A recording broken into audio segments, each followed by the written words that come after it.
All right, well, welcome back.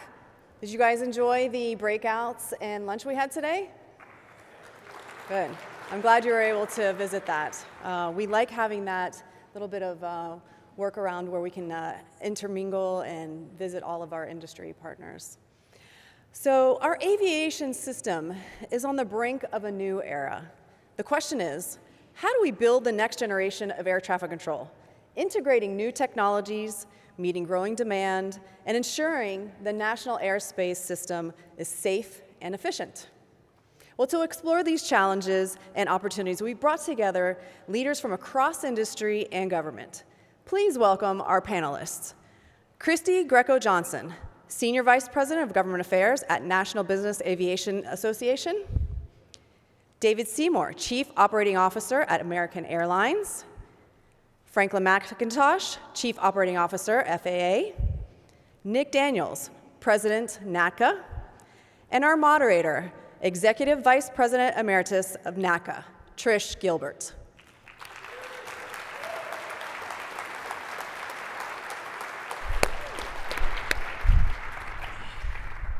Well, welcome and good afternoon as we have this very interesting conversation. The Slido will be working as well if you have some questions you want to present to the panelists. I'm really honored to be moderating a panel with such distinguished people in the industry that have been navigating this complicated airspace that we love in the United States for many, many years, and probably have a lot of opinions about the discussion we're going to have today. But if you could briefly introduce yourselves for the audience, just a brief little history of who you are and what you do in your different roles. Go ahead, Kristie. Thanks, Trish, and thanks to Nick and Dean for the invitation to be here today. I'm honored to be a part of this conversation at such a critical juncture for our community. My name is Kristie Greco Johnson. I'm Senior Vice President of Government Affairs at the National Business Aviation Association. We essentially represent 11,000 members who use aviation for some part of their transportation need. So, whether it's moving sensitive equipment or your critical sales team, reaching more customers, being more competitive in business, aviation is a tool that allows these companies, mostly small and mid-sized businesses, which are the economic engine of communities across America, to be more competitive in a global marketplace. Dave. And I'm David Seymour. I'm the Chief Operating Officer for American Airlines, and I'm so glad to be back here again. This is one of the best events I go to every year, and it's always on my calendar. So I appreciate the opportunity, but more so I appreciate the opportunity to talk about what is really, as you said, a very pivotal time frame for this industry. Frank. Frank McIntosh. I'm the Chief Operating Officer for the Air Traffic Organization. I should say, actually, that's the privilege of having that job. I get to work with outstanding individuals every single day, like Kristie here on my left and David to my left, as well as Nick to my right. It's a complex organization. It's got over 30,000 employees, and they're all employees who work very, very hard, very dedicated and professionals at what they do. Before that, this is my simple answer. I was an air traffic controller, and I still consider myself to be an air traffic controller. Started off in 1996 in the military, and was fortunate enough to get picked up by the FAA in 2000. And I haven't had a bad job yet. I loved every second of it, and I continue to what the future holds. And Nick. Nick Daniels, proud, and it's an honor to represent 15,854 air traffic controllers and aviation safety professionals. Started my career in the United States Marine Corps, then went to Addison Tower, Fort Worth Center, and honored to be here on this stage. And I think, one of the things for all the NATCA members out there and that are watching at home, hearing these conversations, one of the things that we want to ensure, we want to bring to you, and I know Trish will tee this up as well, is hearing from others that are not inside the agency or that are, the representatives of NATCA, and, the different ways that we're all tackling these very important issues together. So look forward to the perspective, look forward to everyone's participation, and over to you. Thank you. So just briefly, Trish Gilbert, air traffic controller by trade and passion from Houston Center. retired from the FAA after 32 years, and now continue to be able to represent controllers internationally with IFATCA and stay very involved with NATCA.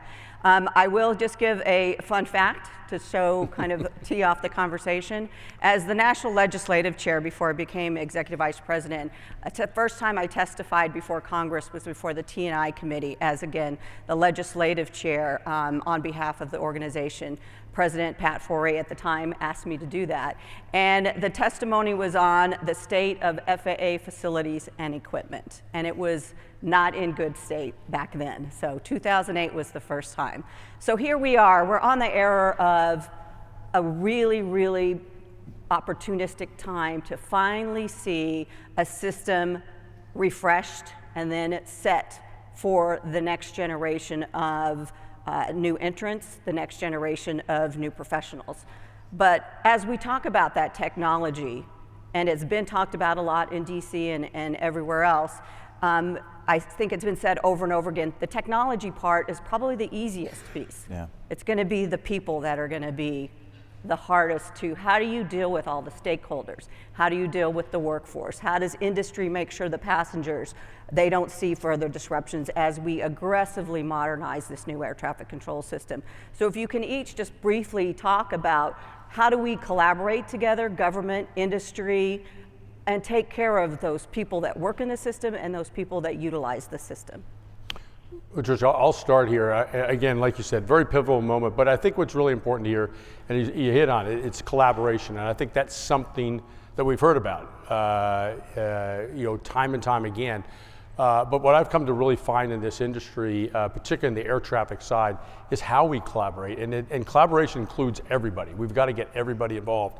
So again, representing industry, representing an airline, but I look inside my organization, it's what we're doing with our pilots. And we have our APA here, who is very instrumental in a lot of the work we do here. We have our PAFCA dispatchers that are very involved.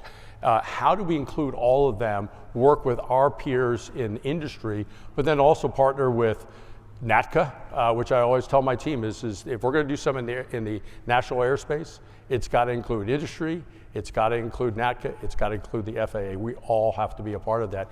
And it's just so critical, and it's just something that I've really continued to stress with my team is get everybody involved very early in the process. Agreed with what David said. It's dedicated time that you meet on the schedule and off the schedule, and it's formal and it's informal. We meet all the time. So David will give me a call and say, hey, I'm going to be in DC, can we get together? Sometimes we get together in the office, sometimes we'll get together for lunch, and it's to talk about issues. Talk about things that we can collectively agree upon and what best pathways forward.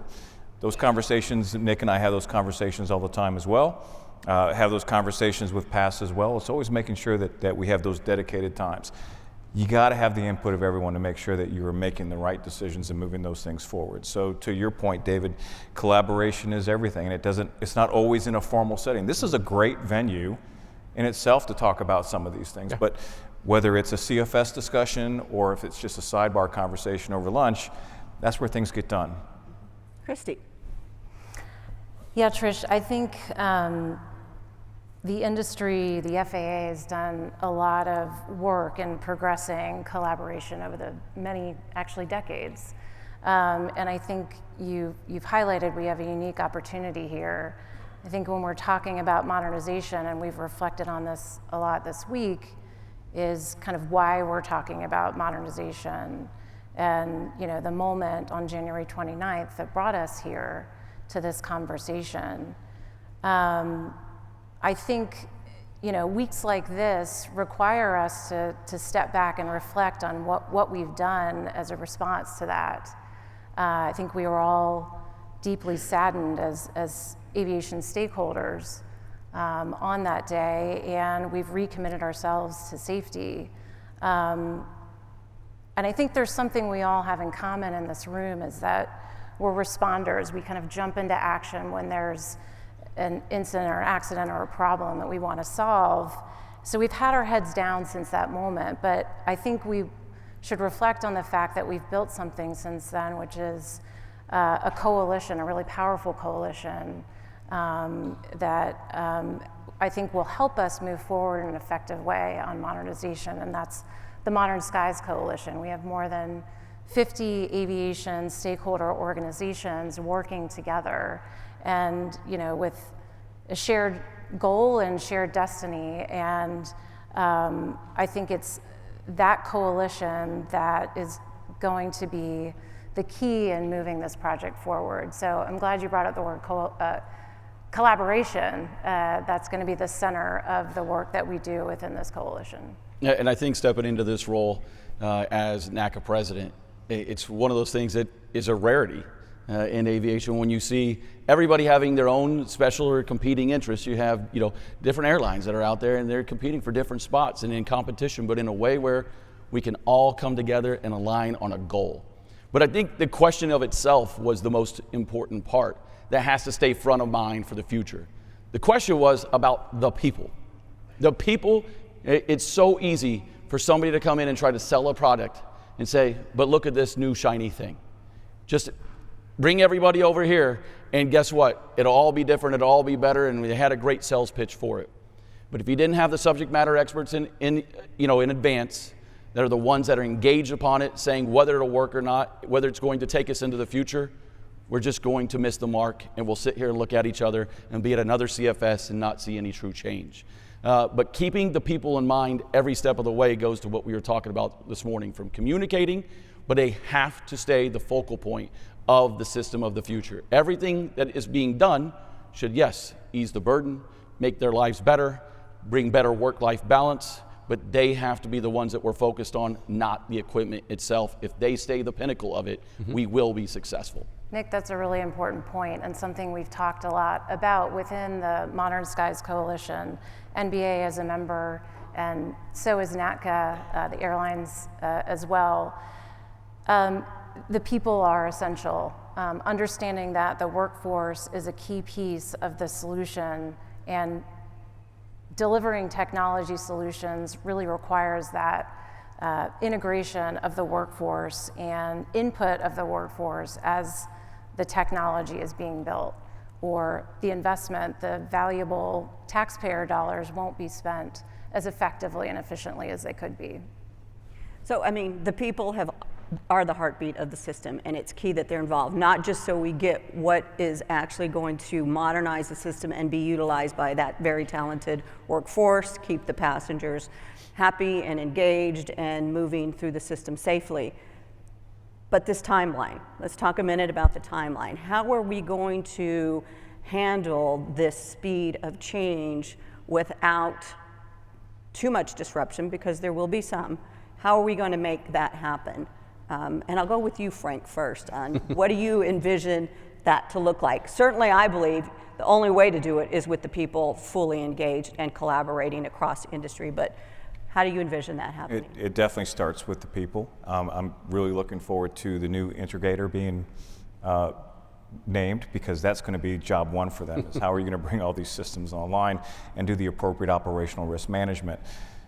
But that's only going to come from the subject matter experts on how are you going to implement new radar systems, and how are you going to implement new voice switches, how are you going to implement new radios. All those things need to be taken into light, because clearly you can't do all three at the same time at the same facility. So you got to layer this the appropriate way. I do know from my time at headquarters every single day, we've got a dedicated room on the second floor at headquarters where we've got a room full of people that are talking about timelines and Gantt charts and things along that line. But ultimately, Gantt charts will only take you so far, right? At the point when we name, the new body to come in here and start implementing this, it's got to come over and you got to talk with all the field facilities and all the subject matter experts and all the leadership to make sure this is rolled out the same way. But it cannot be at the pace that is going to outpace safety. Safety comes in first. You got to make sure that you, again, take into account all the operational risk management. You minimize those risks to the best extent possible. What does that mean, best extent possible? It means, well, I'm going to minimize and make sure that I have the appropriate redundancies and resiliencies where if this thing isn't completed on time, if it's during a certain time window, what's my fallback procedures to make sure that we're not putting any of our controllers or our technicians in a bad place. Right. Yeah, I would add to it. I mean, I think that, everything that Frank said, but it's really having the right systems in place, and safety management systems is core of what we do, and I know that's what all the airlines do. We've We've embodied them in our everything that we do, any change, and we have to rely on that. But it comes down to the fundamental. If we're not doing it safely, if we think there's some issue, we've got to hit the pause button, and we've got to regroup and understand. But that's how this system works. And safety management systems, it's core that everybody is involved in the process.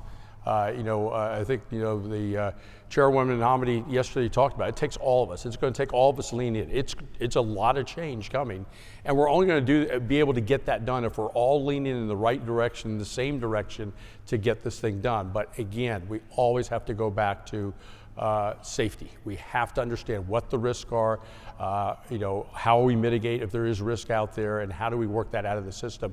And we've proven time and time again that the safety management system process works, and we gotta really embed that in what we're doing.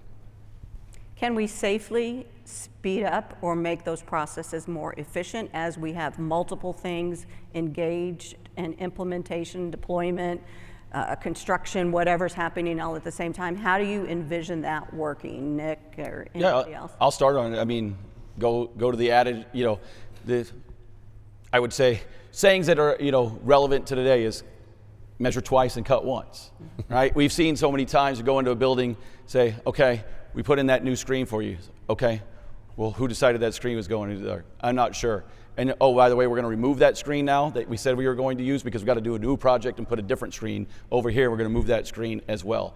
We're going to have to do this in a systematic process, and that is a great part of working with an integrator. Somebody that can help us map it out, knowing our own strengths and weaknesses. We may go in with the subject matter expertise, but at the same time, air traffic controllers, haven't gone out and deployed hundreds of systems and new radars and ways that we're going to interact now with the aviators in the system and ensuring that the technology, works in the cockpit, that they have the situational awareness that they need, and it's going to be leaning on our strengths and weaknesses, but also not letting the timeline drive success.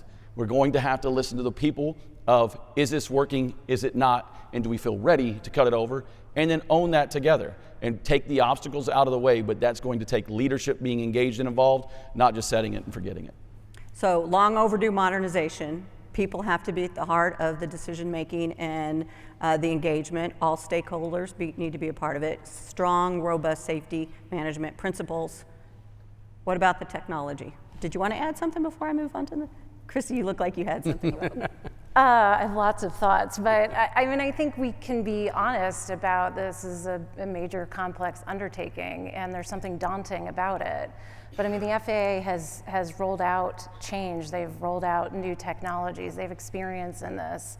I think the integrators that are interested in this work have done, have taken on these types of projects at scale.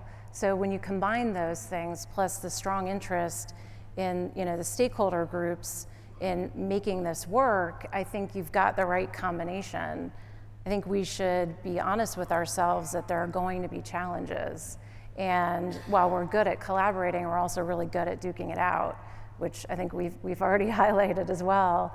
And I think it's important, this may sound Pollyanna, but I think it's actually essential to our success, is anticipating that we're gonna have problems, but building trust and relying on the trust that we've built with one another when those problems come up. So not falling back into our habits and our usual battle positions, but expecting and anticipating that our partners and our counterparts are interested in coming to a solution that takes our equities into consideration.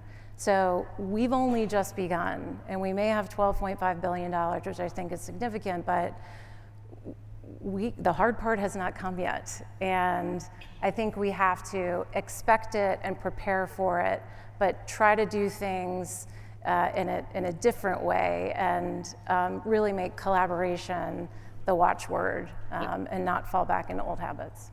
And I would love just to, add on to as Kristie's saying there, because she highlights something that's so important.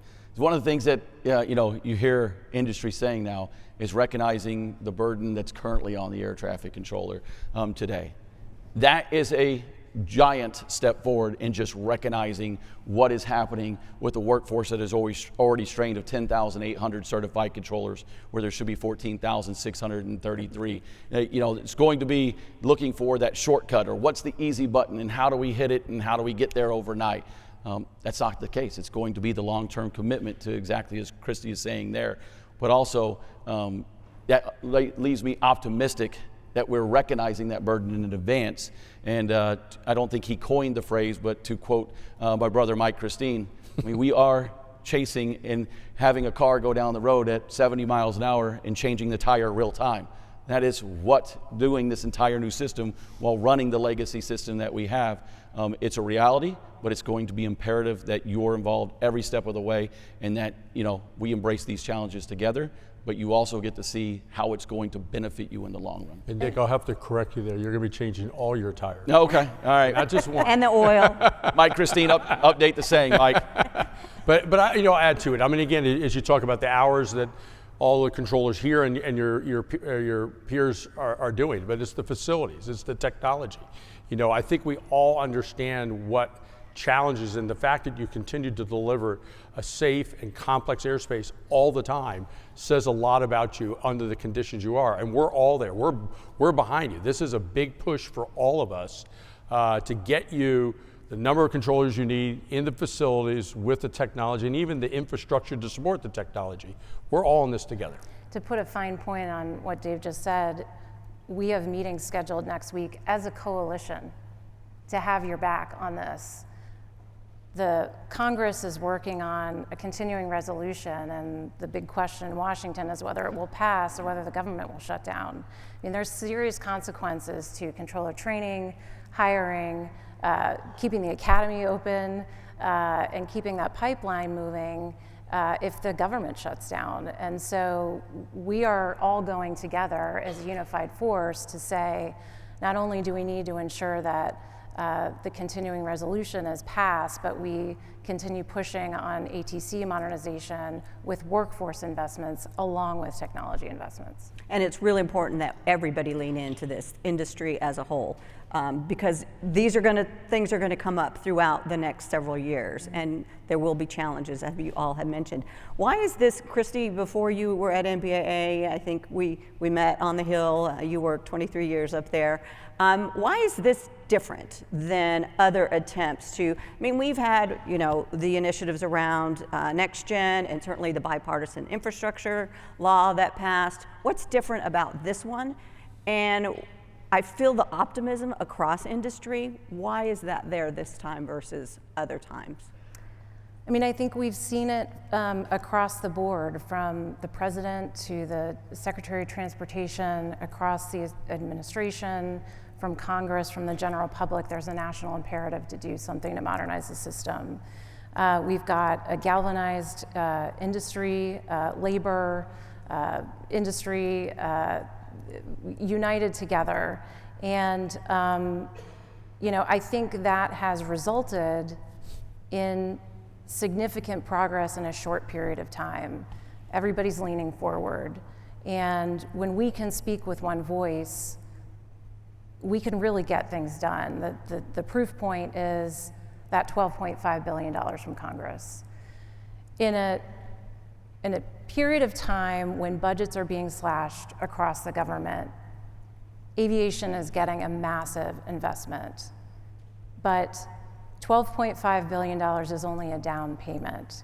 We've got to continue advocating for additional funding so we can do things differently. We can learn from mistakes in the past and make improvements on Next Gen. That funding came out slowly. And so by the time FAA had the funding and was deploying the technology through those waterfalls, once you got through all of it, the technology was obsolete. If we're gonna make this massive capital reinvestment in our system, in the infrastructure and new technologies, we need the money up front. That is the difference. So it's not just technology and workforce, it's the funding piece that has to come along as well. And honestly, the Congress is going to be skeptical.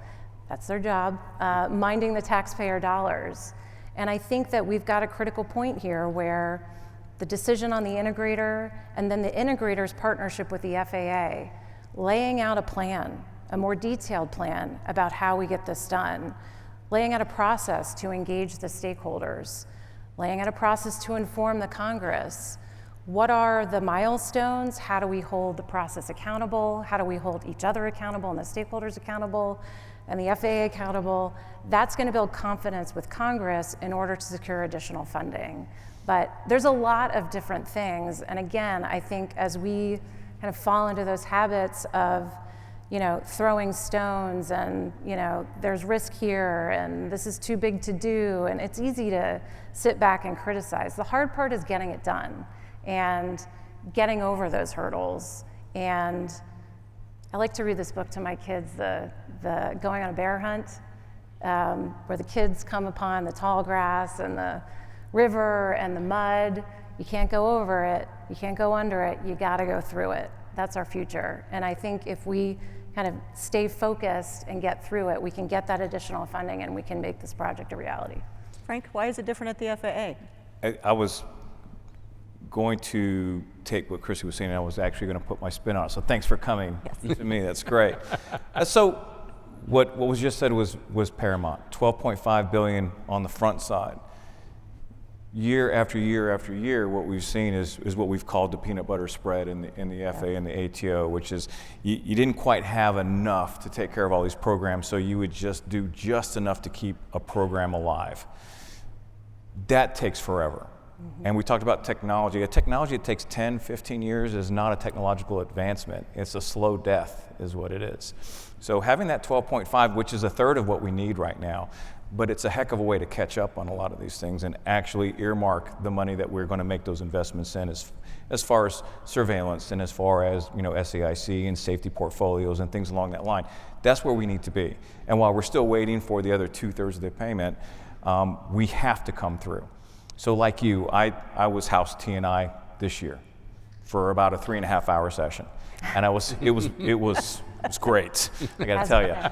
And I was also in front of the Senate, and the things I heard was never gen, right? That was a phrase often used, and there's a lot of doubters out there. But here's the difference: not just the $12.5 billion, but from the FAA perspective, from my perspective, and my conversations with the gentleman on my left and the gentleman on my right.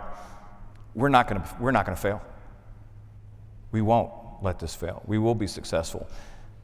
I will tell everyone in this room and I will tell everyone online, I am betting on us with zero reservations because I believe in the people in this room and at the level of professionalism I see day in and day out. We did things that nobody thought were possible during COVID. We overcame obstacles like no one thought we could do, and the simple reason why was because we talked about the situation, how we were going to get through it, and within a day, we had a plan. When you have the right people in the room, and you believe in the message, you believe in the mission, stuff gets done. So from the FAA perspective, I've got zero doubt that this will be done in the way that it needs to be done because of the people here. Also, quite frankly, if you're not ready to take on this challenge, Get out of the way. you should be somewhere else, 100%. I plan on being here for the next 4 or 5 years because I think this is our ability to actually leave the FAA in a better place and say that we made a difference. I'll just add to that. I mean, I'm just over 26 years in the industry, and most of the time having a touch on this side of the world. I had some time outside. But I've never felt the industry, the FAA, NATCA, pilots, dispatchers, all of them, and even what we see and hear in Washington, everybody aiming for the same target. Now, we still have to kind of define what that target is a little bit, but we're all aiming there. And in the past, it was never like that. You get a couple groups. There were naysayers in the group, periodically. But this is just really just seems we are all circling around the same rallying point. And that's, I think, just different in my book. And I think that is going to be the reason why we are going to succeed here. And what's refreshing is the bipartitism that we're seeing right now. I don't think we've ever seen that before. I'll take it from the controller perspective. I love the optimism. I love the confidence. Those who are out there advocating for the issues NACA's been talking about for decades. But it shows the power of what happens when we come together. It shows what happens when we align and we start to talk about the issues and the opportunities that will be created. for all those that we represent is not only a better life, a better future, but something that we can be proud of and that we can own together. Something that we get to look back on and know that there was a monumental moment for change. But the hard part is, none of you feel it yet. Some of you have seen some improvement in staffing, the supercharge of hiring, and the more people going through the academy and being placed in the facilities. But you haven't seen the slat walls come in yet. You haven't seen, going out from a, old manual ATIS to a digital ATIS, and that even being an upgrade for us, which is insane, right? Where you have a digital ASOS, a digital AWOS, an ATIS, CPDLC, TFDM, TBFM, and the components that are needed in our facilities today that have been quite often overlooked because we bought 10 of them and then we stopped. But we have to get it not only in their hands, but show you and communicate along the way, so that way hope or confidence and being excited about it turns into reality that each of you can be a part of and live in and day out at the facilities. Well, let's talk about the technology and the people and the future. What does that look like? How do we upgrade? The pace of innovation is so significant. How do we ensure that the people stay the heart of the system and use the amazing new capabilities of technology and artificial intelligence and machine learning to modernize our systems, also what the airlines are doing in their flight decks and business aviation? What does that look like? Where do the people fall in this? What does that technology bring to the system with regard to safety enhancements? What does that look like? I'd love to start on that one just from the aspect of, it is amazing to watch air traffic controllers go to the FAA Technical Center or go out and visit, so many of the different vendors that are here. And they're finally getting a vision to see and work with industry rather, again, than, as we talked about earlier, something being bought and told, here, use this because we saw it and we thought it would work for you. Is they're going out and seeing and saying, well, we could use that. Oh, by the way, I didn't know you could see that in the cockpit. And for the first time that I've seen in my career is we are taking air traffic controllers to see what the rest of the industry is looking at and seeing and how we integrate with them, of how we can sit in an air traffic control tower or even in a TRACON and issue a clearance that it goes to general aviation or it goes to through CPDLC or other forms where there's not CPDLC, and automatically upload it into the cockpit. They have all the information there. Don't have to worry about a readback and making the system safer. So I think that is the key, is we are looking outside of just our buildings and facilities themselves, looking at how it all integrates, and we're having that that conversation all at one time of what was going to work for all of us instead of piecemealing the process. Yeah, controllers, pilots, they're at the center of it. They're at the heart of it. They're not being replaced. By no means are we suggesting that we're replacing anyone. Is still a very core tenet of air traffic and the very core tenet of pilots who are flying in the system.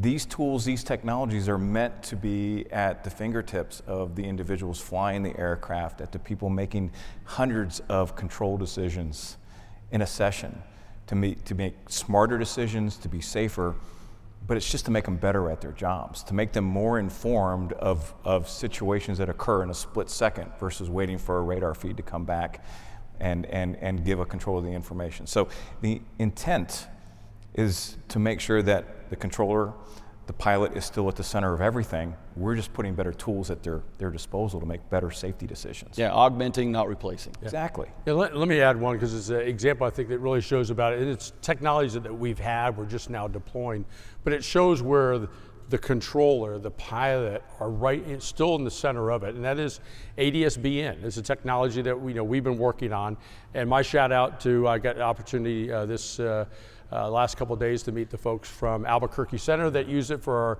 our in-route spacing trials that we had. I obviously talked with the folks at D10 who used it for some of our approach. But that's technology where we put it out there to better manage safety, efficiency, and the pilot and the controller stayed involved. They stayed involved with the process of how we're going to deploy it. It was a real good test because it is newer technology, but we brought everybody in and tried to figure out what's the best way to deploy this. Never took them out, never said this is going to replace anybody. This is to make it better, safer, And so there are a lot of those examples I'm really looking forward to as we look as how do you continue to keep the controller, the pilot, the dispatcher at the center of what we're doing, and we just augment them with better decision-making tools that allow them to manage, it manages a little bit of the rule, but you're focused more on the exceptions, which is really where that expertise is needed. And one of the things that, by all means.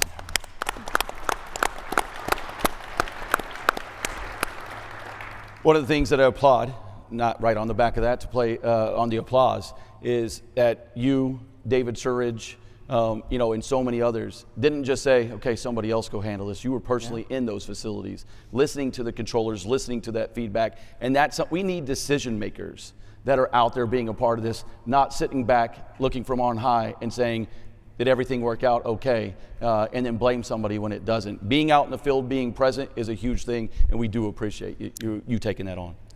So you know what's great about, so I love the panels and I love being here, I really do, but what's even better though is my time where I get to spend out on the floor. And I ran into some of my Albuquerque family. I still call them my family because I spent so much time there, but also controllers from everywhere. They are genuinely excited about the change and embracing the change. They just want to be a part of the discussion, right? Same thing with the technicians. They want to be a part of the discussion. Everybody's got great ideas.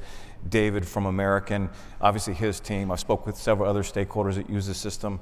Everybody's excited about this overhaul that we're about to see.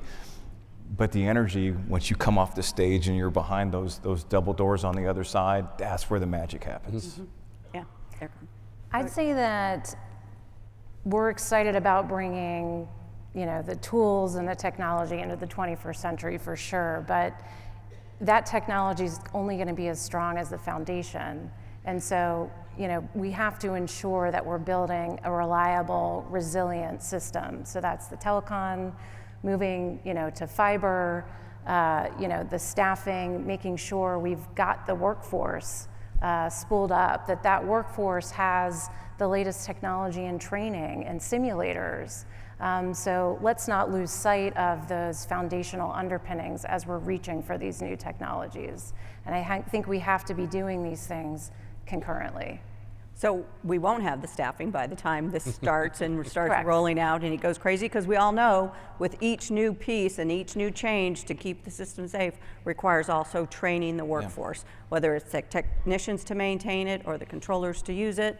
How do you envision doing this at the same time we're hiring and trying to train just to certify controllers, training them on this? How do you envision this working exactly when we have that additional challenge?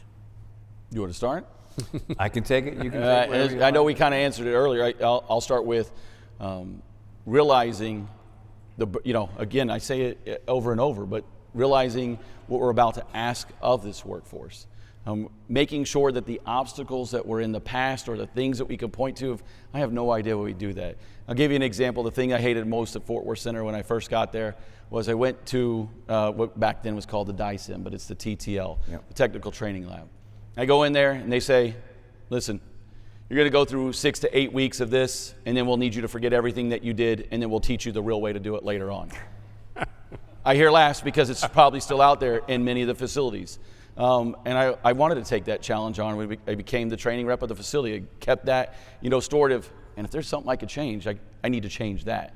And it's working with each facility and really challenging the regional vice presidents and DOs. So if they're shocked in their seats right now or watching online, is going to be ensuring that they're in the facilities. They're the ones engaging, knowing what the capacity of the facility is, what they can take on and what they can't, or where the obstacles that have been in place for so long, how do we remove them? Because quite often, when it gets to Frank and I, we're like, wait, we had no idea. We could fix that tomorrow. Like, here, let's get that done. So I think it's going to be taking the common sense approach, but also, again, laying the entire plan out so a facility can see it, and then we can work with them of, is it going to make sense or not for the unique, variables that they bring into the factory.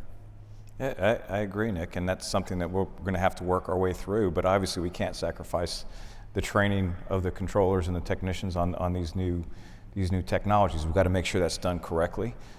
Yes, there will be a slowdown in some of our facilities, but it won't be significant slowdowns, and it's going to be worth the effort to make sure we have the very best for our best and brightest, right? So, but it's got to be laid out in such a way, and whether it's when Nick and I were coming through and we went from host to ERAM, right? We had to train on that. Datacom required training. All these things are going to require training of the controllers, but we can't sacrifice the training. We have to embrace that opportunity as these new technologies come online. But the pipeline of people are going to continue to come in those facilities. We got to continue to work our way through and make sure that we don't create an artificial backfill along the way. We can't have any kind of slower stoppage. So if it's for 30, 45 days, we'll work our way through that. But to Nick's point, it's really going to be the collective efforts of our facility pairs to make sure that we're working through those issues. And I'd say the last part of it is communicating with the airlines and making sure our GA community knows as well what's going to happen out there. We've seen many modernization projects already. You go to the Metroplex projects that have occurred at facilities. When we first turn all 77 procedures on at a facility, everybody knows it. We slow the system down. We put ground delay programs in effect or some level of a slot program. We're going to have to get used to that. Yeah. But the biggest thing that we know that the airlines want is a level of predictability and sure. Advanced communication. No, that's not the case always, but it's something that we have to keep in mind as well. And we'd be remiss if we didn't give credit to the controllers and the technicians. They always come through, and they learn fast, and they embrace the technological changes that are there. To Nick's point, we've always put slowdowns in place, and we say, how long is it going to last? 30 days? 45 days? Within a couple weeks, the controllers are feeling good about things, and they're working their way through. So, again, I'm betting on us because we've seen time and time again, controllers, technicians, our management teams, they come through. And no doubt this is going to be hard. So I'm going to put this the last question. We only have 5 minutes left. You said predictability for the airlines, the users is key. Continuity is key. Yep. Manage disruptions. What does that look like? So let's talk about the consolidation piece of it. What are your thoughts on the key principles that need to happen and to move forward on creating new facilities to make the system safer, deal with continuity, not move and retrain unnecessarily thousands upon thousands of controllers? What does that look like? How are we going to do that? I know we have the law, but what can really be done to do that most effectively and efficiently without unnecessary disruption? Well, I'm excited about the other answers out here first. I know there's probably a lot of energy around, well, what about consolidation of center to center, and is 21 too many? I think we first start in looking for the easy wins. So we go to a common automation platform, whether you're running ATOP, if you're running STARS, you're running ERAM. Can we go to one common automation platform? That's a win for all the controllers. So if they are transferring to facilities, they're not learning on a whole new platform, we're not learning new buttonology. Can we start on maybe consolidating a TRACON and a center together in the same city, so we're not worried about that moving controllers outside of that? Let's have that discussion first. And logistically speak, where are our resources best utilized to make sure that the mission is accomplished? I think we start there. But when we start there, we're also having conversations. Look, I'm going to tell you, Nick's a big advocate. We've had conversations. I appreciate you basically. I think you're going to hit clean up on this. No, I will. But it starts with the conversation. We make sure that we take that people pillar that we talk about and we consider them on how this is going to impact their families and their lives, and we do the right thing. And we try to move this forward the right way. Let's start with a conversation there and then see what's the best way to accomplish the mission and also meet what the law is asking us to do. I wish I could help out in this one, but I'm going to be here supporting this all the way. But again, it's one that I don't want to weigh in. I mean, I think we go back to the point you say the airlines and business aviation want predictability. You know who wants predictability? Taxpayer. That's who our customers are. When you fly in us, you want predictability. And that's what we're looking for, and that's who's funding this. So we've got to do the right thing for them. But that's I'm probably way outside my lane to I don't know, to really predict how that's going to go. But we've gone through our own. I mean, I've been through 2 airline mergers, so I know what it's like to move people that might not necessarily want to move. But the one thing is you got to talk about it. You got to get perspective, and you all got to join hands on where you want to go. Trish, you asked earlier about what's different about this process, and I think we've kind of outlined a lot of things that are different, and I think we're taking a broad, comprehensive approach to modernization instead of, one-off items. And so I think the consolidation question within that context makes it different. I think Frank highlighted there's a lot of ways to solve the problem that I think Congress wants to try to solve, which is save taxpayer dollars or use them more efficiently. But we have to also balance the disruption that causes and find the right solution. So,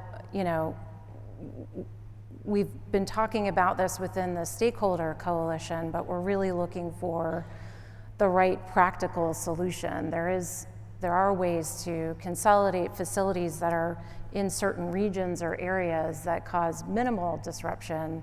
But when we look at the bigger picture with common automation system, new tools and technologies, and kind of streamlining the training through that new approach and new tools and technologies, there are benefits on the other side of that challenge or that pain that I think we can take into consideration in the larger context. And, to sum up what I hear and what we all continue to talk about is the footprint of the National Airspace System today won't look like the footprint of the National Airspace System tomorrow. We can all agree on that. We have to continue to evolve.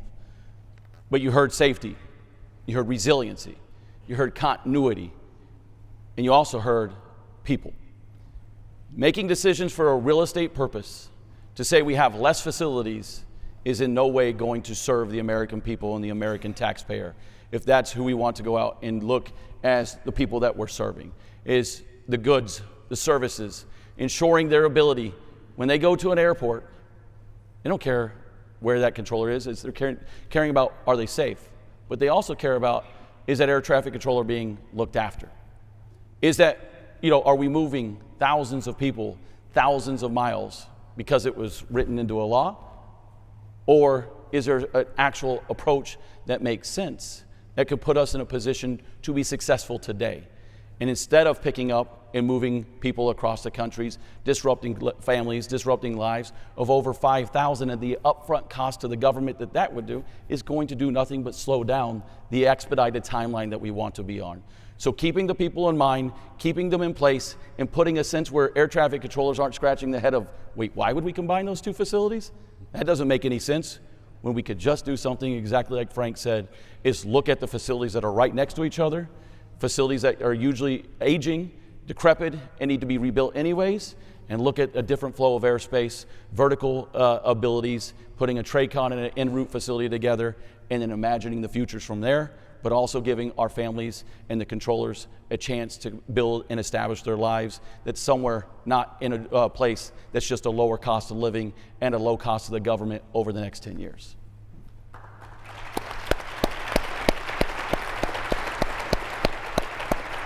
So we're almost out of time, and I have taken many of the questions that came. I just rephrased them a little bit, and I'm going to take this last one and rephrase it just a bit for one last question to each of the panelists. And it's like, okay, it's going to take all of us. That's very clear. It's not going to be easy.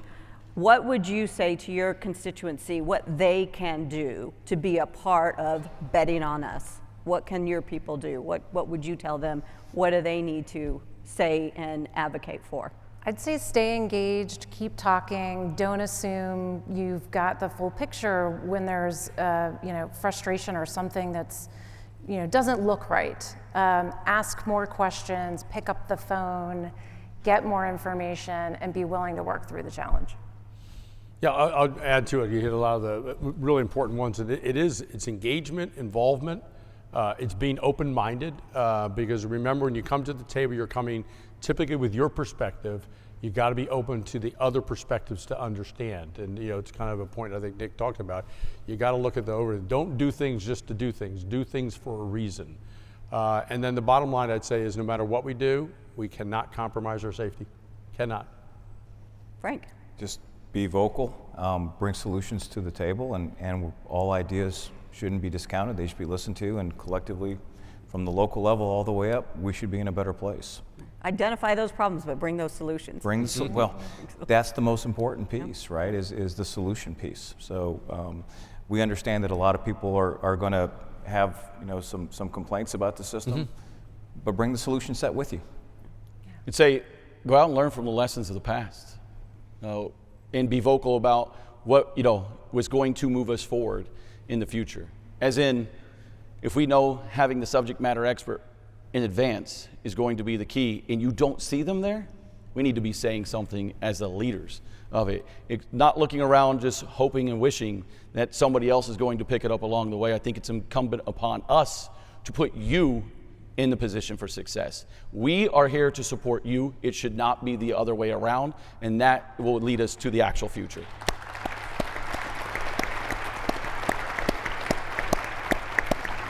So on that note, we are over time. I thank you for joining me on stage with this discussion we could have had for another couple hours, I'm sure. Yeah. And it will continue across many cities in this country, across industry, which is a good thing, and really happy to be a little part of it where I can be. And you guys are all a big part of it, and you guys are the biggest part of it. So thank you for being with us for this panel, and give them one round of applause as they Thank you. Thank you.